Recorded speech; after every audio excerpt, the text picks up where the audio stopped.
Channel science tutorials. तो आज की इस वीडियो में हम लोग बात करेंगे कैटल फार्मिंग के बारे में। ये एक बहुत मेजर टॉपिक है हमारे इस चैप्टर का। और याद करो, मैंने प्रीवियस वीडियो के लास्ट में बताया था, एक चार्ट ड्रॉ करा था कि क्या क्या पॉइंट्स हम लोग पढ़ेंगे कैटल फार्मिंग में। वो सारे पॉइंट्स आज से इस वीडियो से हम लोग स्टार्ट करेंगे। ऑलराइट, अब किसी भी चीज को पढ़ने से पहले हमें उसकी डेफिनेशन पता होनी चाहिए और उससे रिलेटेड एनिमल एग्जाम्पल्स पता होने चाहिए। कैटल फार्मिंग क्या होता है? देखो, कैटल फार्मिंग, कैटल्स में सबसे पहले क्या आते हैं एग्जाम्पल में? Cause and buffaloes. उनसे मिलता क्या है हमें? कुछ लोग बफेलो का मीट खाते हैं तो उसको क्या कहते हैं? बीफ कहते हैं। तो कह सकते हैं मीट मिलता है एंड मिल्क मिलता है। ठीक, मिलता क्या है? Meat and milk. अब डेफिनेशन में क्या होगा? ऐसे एनिमल्स को डोमेस्टिकेट करना कहलाता है कैटल फार्मिंग। ठीक, domestication of such animals that provides us with milk and meat is called cattle farming.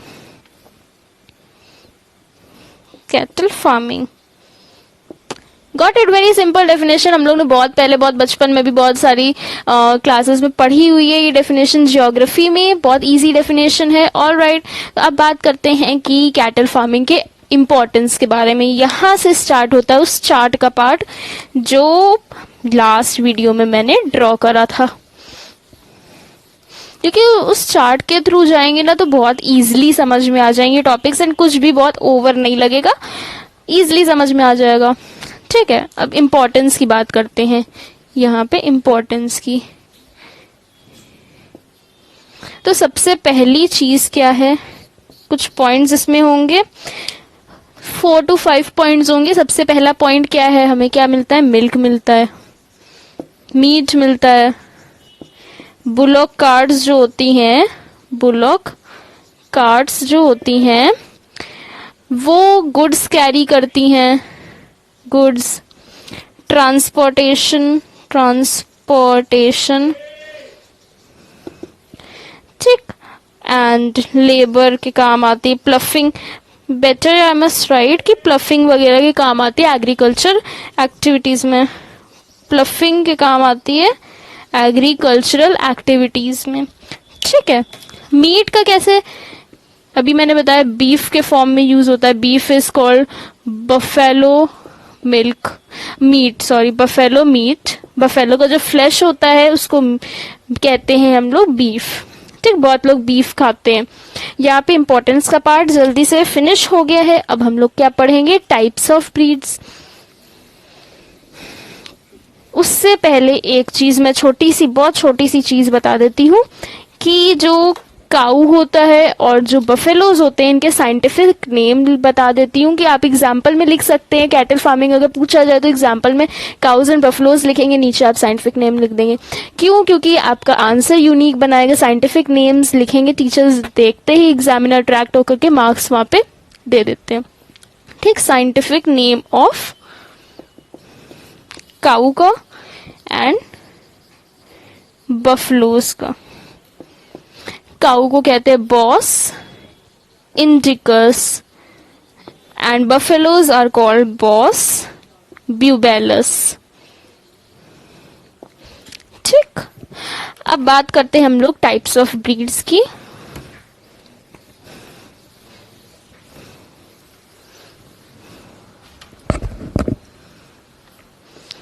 यहाँ पे उस चार्ट का सेकेंड पार्ट आएगा टाइप्स ऑफ ब्रीड्स में। टाइप्स ऑफ ब्रीड्स क्या होता है? एक स्पीशी के जितने टाइप्स होते हैं वो कहलाते हैं ब्रीड्स, जो कि डिसेंट से काफी एजेस से एक दूसरे से रिलेटेड है। ठीक है, वो होता है ब्रीड। अब दो तरह के होते हैं, एक होते हैं indigenous and second one is exotic. ठीक। इंडिजिनस यानी कि ऐसे काउज या ऐसे कैटल्स, बफेलोज जो कैटल्स में आएंगे जो कि नेटिवली इंडिया के हों। ठीक, इंडिया को बिलोंग करें, इंडिया को बिलोंग करें। एंड एग्जॉटिक में आएंगे फॉरेन ब्रीड्स। ठीक, इंडिजिनस अब दो में डिवाइडेड होगा। इंडिजिनस क्या नॉर्मली कह सकते हैं, कोई भी ब्रीड हो वो दो में डिवाइड होगा, जो कि मिल्च होगा एंड ड्रॉट। ठीक, यानी कि मिल्च जो होती है फीमेल काऊ, जो काउज होती हैं वो मिल्च होती हैं, यानी कि मिल्क यील्डिंग, जो कि मिल्क देती हैं। एंड ड्रॉट्स जो होते हैं वो बुल होते हैं। Milch are the cows and draughts are the bulls, जो कि बर्डन कैरी करने के काम आते हैं। सिंगल सेंटेंस में कह सकते हैं beast of burden, beast of burden. ठीक, अब इनका काम क्या होता है, पुलिंग कार्ट, इनका काम होता है pulling carts, transportation and carrying goods, transportation and carrying goods. ठीक है, अब मिल्च की बात करते हैं। मिल्च यानी कि मिल्क यील्डिंग काउस की बात करते हैं, तो इसमें हम लोग पढ़ेंगे एग्जाम्पल्स। एग्जाम्पल्स पढ़ने के लिए आप लोग ये पॉइंट्स नोट कर लीजिए, because it will take few space ना, so I have to clear this. Alright, तो स्क्रीनशॉट ले लीजिएगा तो नोट कर लीजिएगा। मिल्च के एग्जाम्पल्स पढ़ेंगे। सबसे सुपीरियर जो है, सबसे सुपीरियर है साहिवाल, साहिवाल, जो कि है कहाँ की, पंजाब की। पंजाब की साहिवाल जो है इंडिया में सबसे ज्यादा मिल्क देती है। ये स्पीशी काऊ की, ये ब्रीड काऊ का बेसिकली कह सकते हैं। एंड इसका जो लैक्टेशन पीरियड होता है बहुत ज्यादा होता है, जिसकी वजह से ये डिसीज रेजिस्टेंस भी होती है बहुत सारी डिसीजेस से। It can fight against those diseases. Alright, next Gujarat की है, गुजरात की गिर। गिर is the variety of that species of that breed. ठीक है, एंड आंध्र प्रदेश की है, आंध्र प्रदेश की है दो, एक है डियोनी, DEONI, and red Sindhi, red Sindhi.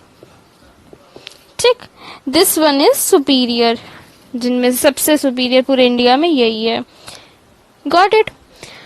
Exotic के एग्जाम्पल्स की बात करते हैं, क्योंकि इसमें कुछ एक्सप्लेन करने लायक नहीं है, केवल एग्जाम्पल्स ही पूछे जाते हैं। सुपीरियर कौन सा है एंड कौन सी वैरायटीज का या कहाँ से बिलोंग करता है वो।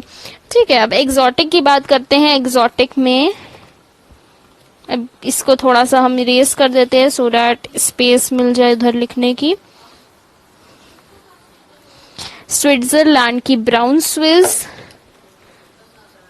स्विट्जरलैंड की ब्राउन स्विज, डेनमार्क की रेड डेन, डेनमार्क की रेड डेन, हॉलैंड की हॉलस्टीन फ्राइशियन, हॉलैंड की जो हॉलस्टीन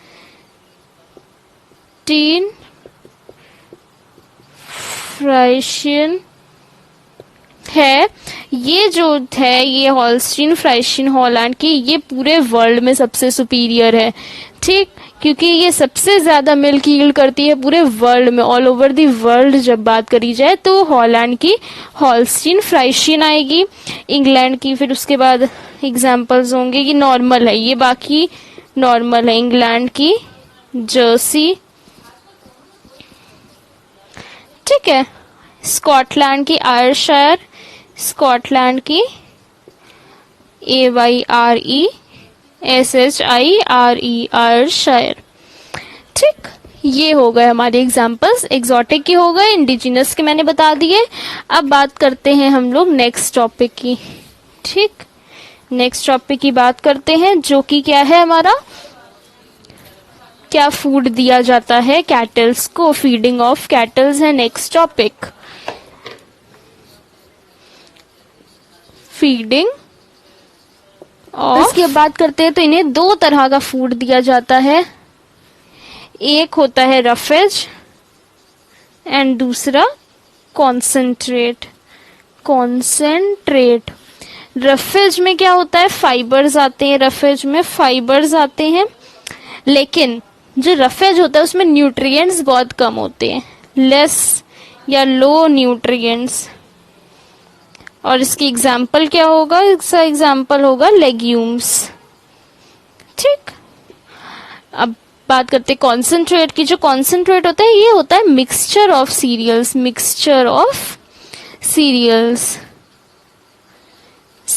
का मिक्सचर होता है, जैसे कि ग्राम, बाजरा, इन सब का मिक्सचर होता है। राइस का, ज्वार का, ग्राम, बाजरा, राइस, ज्वार, बार्ले, ठीक, ये सारे एक्सेट्रा ये सारे आते हैं कंसंट्रेट में। इन सब का मिक्सचर दिया जाता है एंड ये जो होता है ये हाई न्यूट्रिटिव वैल्यू होती है इसकी। ठीक है, अब हम लोग नेक्स्ट टॉपिक पे आते हैं, डेयरी मैनेजमेंट टेक्निक्स। अब देखो डेयरी है तो डेयरी को मैनेज भी करना पड़ेगा। ठीक है, डेयरी है तो मैनेज भी करना पड़ेगा, तो उसकी कुछ टेक्निक्स होती है। सबसे पहली बात क्या होता है, DARYING, dairying. It is the process of management of animals for milk और milk products for our consumption, products for human consumption. ठीक है, ऐसा प्रोसेस जो कि मिल्क या मिल्क के प्रोडक्ट्स जो होते हैं उनको मैन्युफैक्चर करने के लिए होता है। किसके लिए, ह्यूमन कंजम्पशन के लिए, यानी कि हम लोग यूज कर सके। ठीक, अब इसके लिए जो टेक्निक होती है इनको रखने के लिए, technique for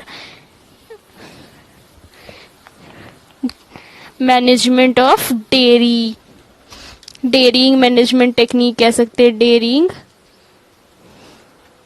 dairy management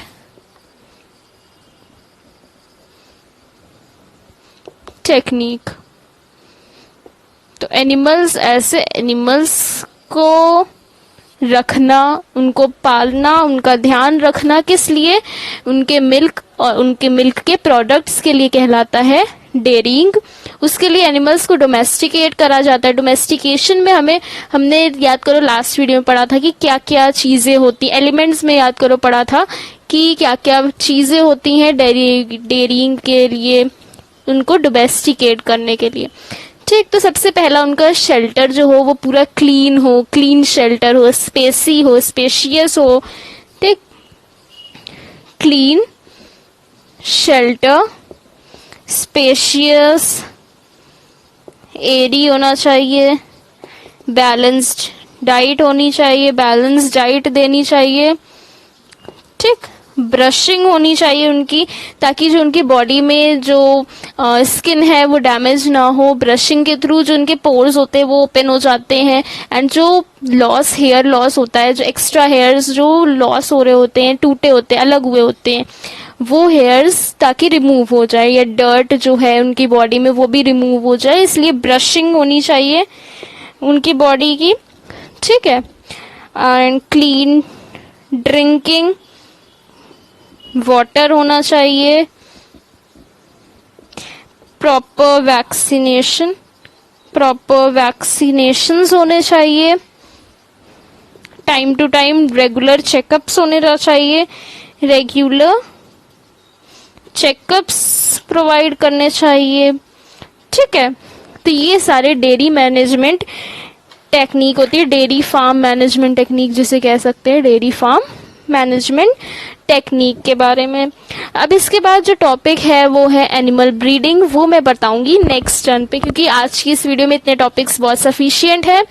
all right, तो नेक्स्ट वीडियो का वेट करिएगा। इस वीडियो को hit like button to this video, subscribe my channel, bell icon पे प्रेस करिए। जो पार्ट डिफिकल्ट लगे उसको कमेंट सेक्शन में लिखिए, बताइए, so that I can provide you the notes. So guys, if my video helped you out then please hit like button to this video and visit to my previous videos, उनको भी देखिए। अगर helpful लगे तो like करिए उन videos को भी, बेल आइकन पे प्रेस करिए, सब्सक्राइब करिए चैनल को and share my videos to your friends and to your dear ones. Thanks for watching my channel.